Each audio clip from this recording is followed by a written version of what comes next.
Baru-baru ini kita dihebohkan dengan masalah memutar musik di kafe yang dikatakan melanggar hak cipta. Dan kalau mereka mau muter musik, mereka harus bayar. Sebenarnya apa itu hak cipta?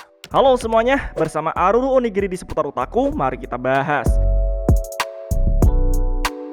Copy kanan atau copyright atau hak cipta adalah sebuah hak eksklusif yang dimiliki oleh sang kreator setelah ciptaannya diwujudkan secara nyata, entah dalam wujud digital ataupun fisik. Contohnya seperti musik, film, tulisan, komik, dan lain-lain. Hak ini muncul secara otomatis secara bersamaan ketika karya tersebut diciptakan. Nah, adanya hak cipta ini untuk apa? Tujuannya agar sang pencipta atau kreator memiliki kontrol penuh atas ciptaannya, baik itu dalam penggunaan dan distribusinya. Tujuan lainnya agar membatasi penggunaan oleh orang lain seperti disalin, diperjualbelikan, atau digunakan untuk sarana komersial tanpa izin pemilik hak cipta. Hak cipta ini penting banget bagi para kreator karena jika para kreator ini hidup dari hasil karya mereka, maka akan sangat merugikan jika ada orang yang menyalin, memperjualbelikan atau menggunakan karyanya untuk sarana komersial tanpa izin. Karena jika tanpa izin, sang pemilik hak cipta nggak akan mendapat keuntungan apapun.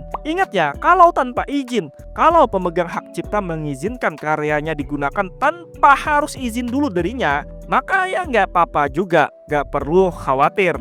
Tapi perlu diingat, terkadang ada karya yang dibuat melibatkan banyak pihak, sehingga hanya karena salah satunya mengizinkan, tapi orang lain yang terlibat tidak memberi izin, maka tetap tidak bisa dipakai, karena memang perlu izin dari semua pihak yang terlibat saat penciptaan karyanya. Walaupun hak cipta otomatis lahir bersamaan dengan karya tersebut dibuat, ada badan-badan hukum yang memberikan perlindungan tambahan bagi pemilik hak cipta, yang dimana badan hukum ini akan memberikan perlindungan untuk membantu menjaga hak cipta kreator jika terjadi sengketa dan pelanggaran hak cipta. Lalu ada juga yang disebut dengan pemegang lisensi distribusi. Mereka ini adalah perusahaan yang memiliki izin dari pemegang hak cipta untuk mendistribusikan karyanya dalam berbagai bentuk, tentu saja sesuai dengan ketentuan pemegang hak cipta. Misalnya ada yang diizinkan untuk mengadaptasinya ke bentuk media tertentu seperti anime, manga, dan game. Dan ada juga yang diizinkan untuk mendistribusikan merchandise-nya. Untuk mendapatkan izin ini mereka perlu membayar dengan biaya tertentu atau mereka bisa barter dalam bentuk kesepakatan. Aku ambil contoh negara Jepang. Perusahaan-perusahaan Jepang itu sangat ketat akan masalah hak cipta dan dibantu juga oleh pemerintah mereka yang serius menanggapi apapun yang berkaitan dengan hak cipta. Bahkan jika kalian tahu, para musisi Jepang itu sangat telat migrasi ke YouTube. Padahal musisi-musisi selain di Jepang sudah lebih dulu masuk YouTube. Ini juga yang membuat musisi Jepang sangat susah dikenal pada kancah global dulunya. Penyebabnya karena para petinggi perusahaan yang menaungi mereka sangat kolot dan konservatif. Mereka itu seperti tidak mau beradaptasi dengan perkembangan dunia digital. Mereka udah nyaman dengan pasar dalam negara mereka sendiri. Dan juga mereka tidak ingin karya-karya musisi mereka ketika masuk YouTube malah dibajak oleh orang lain, sehingga bisa menghilangkan keuntungan yang mereka miliki. Ini juga terjadi pada perusahaan yang bergerak di industri anime dan game. Walaupun sekarang mereka sudah mulai terbuka, namun perlu dicatat juga masih ada beberapa perusahaan yang sangat sensitif dengan hak cipta. Aku ambil contoh aja Nintendo. Kita tahu sendirilah betapa ketatnya Nintendo dalam menjaga IP mereka. Kalau ada yang membuat game mirip banget dengan judul game milik mereka, atau ada situs-situs tertentu yang menyediakan game bajakan mereka, siap-siap aja mereka akan kena tuntut oleh Nintendo karena itu sudah melanggar hak cipta dan tentu aja udah mengganggu lahan cuan yang mereka miliki. Sebenarnya ada pemicu di balik tindakan Nintendo yang suka tuntut sana tuntut sini. Dulu pada tahun 1983, Universal Studio pernah menuntut Nintendo perihal Donkey Kong yang katanya melanggar hak cipta dari King Kong.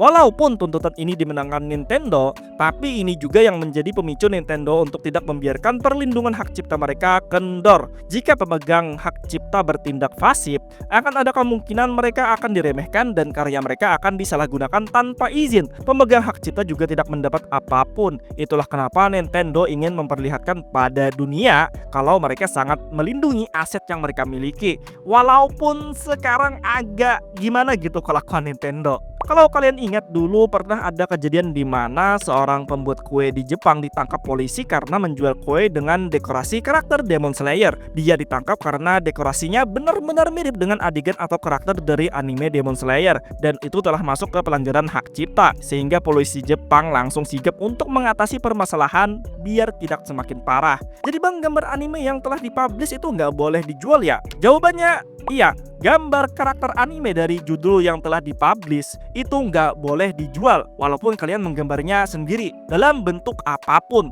Kalian bisa saja menjual gambar karakter dari judul anime jika memiliki izin atau lisensi untuk menjualnya. Seperti aku bilang di atas, untuk mendapatkan izin agar bisa menjual gambar karakter anime dari judul yang telah dipublish, kalian harus membeli lisensi agar bisa mendapatkan izin atau barter dengan kesepakatan yang sesuai dengan keinginan pemilik hak cipta. Contohnya seperti Muse, mereka perlu membeli lisensi penayangan agar bisa menayangkan anime di channel YouTube mereka secara legal. Tapi di Indonesia kok banyak yang jual gambar karakter anime dari kaos, bros, dan aksesoris lainnya, dan mereka nggak kenapa-napa. Itu karena para pemilik hak cipta juga nggak selalu menuntut sana-sini, asalkan skalanya masih dipandang kecil oleh mereka. Kalau skalanya masih kecil, mereka mungkin masih bisa mengabaikannya. Tapi beda kalau skalanya udah besar. Contohnya ya seperti pembuat kue tadi. Hasil yang ia dapatkan dari menjual kue ulang tahun dengan dekorasi anime dari 2019 sampai 2021, totalnya itu 6,5 miliar yen. Kalau dirupiahin sebesar 800 juta. Dengan harga satuan dia jual berkisar 1.300 yen sampai 1.500 yen. Kalau dirupiahin sekitar 1,7 juta. Gede nggak? Gede banget itu mah. Kalian tahu Dojin? Bagi kalian yang belum tahu, jelasnya bisa tonton konten sebelumnya atau klik kartu kanan di atas. Tapi setelah konten ini selesai, oke? Ada Dojin yang dibuat berdasarkan manga yang diterbitkan oleh penerbit atau manga original, namun memiliki cerita yang berbeda tapi masih membawa karakter yang sama. Nah, mereka ini masih bisa menjual Dojin-Dojin itu dan tidak ditangkap karena skalanya masih kecil. Pemilik hak cipta masih bisa memaklumi, makanya mereka masih bisa berjualan di acara-acara seperti Comiket. Inilah penyebab kenapa orang-orang Indonesia yang jualan gambar anime dari judul-judul besar nggak kena tuntut atau digerebek polisi. Karena skalanya kecil, nggak perlu sampai dituntut juga. Alasan kenapa skala kecil nggak dituntut, karena itu cuma akan bikin rugi si penuntut. Jika pemilik hak cipta tuntut sana tuntut sini, usaha kecil juga dribes, yang ada bikin boncos. Karena untuk menuntut membawa ke persidangan itu perlu biaya, dan biayanya nggak sedikit. Biasanya orang yang dituntut karena melanggar hak cipta dihukum dengan biaya ganti rugi. Masalahnya, kalau skalanya kecil, mereka ini nggak punya juga kemampuan untuk bayar ganti rugi. Jadinya daripada buang-buang duit untuk melakukan tuntutan hukum, biaya ganti rugi juga nggak dapat, mending dibiarkan saja, dimaklumi selama skalanya masih kecil. Ingat ya, skalanya masih kecil di pandangan mereka. Oke, itu aja yappingnya tentang hak cipta. Kalau ada tambahan atau kesalahan bisa koreksi di kolom komentar. Jika kalian suka konten-konten seperti ini, jangan lupa like dan subscribe channel seputar otaku. Biar tidak ketinggalan update, kalian bisa ikuti media sosial seputar otaku di @seputarotaku atau kunjungi website seputarotaku.com. Terima kasih yang sudah menonton. Akhir kata, see you next time and goodbye.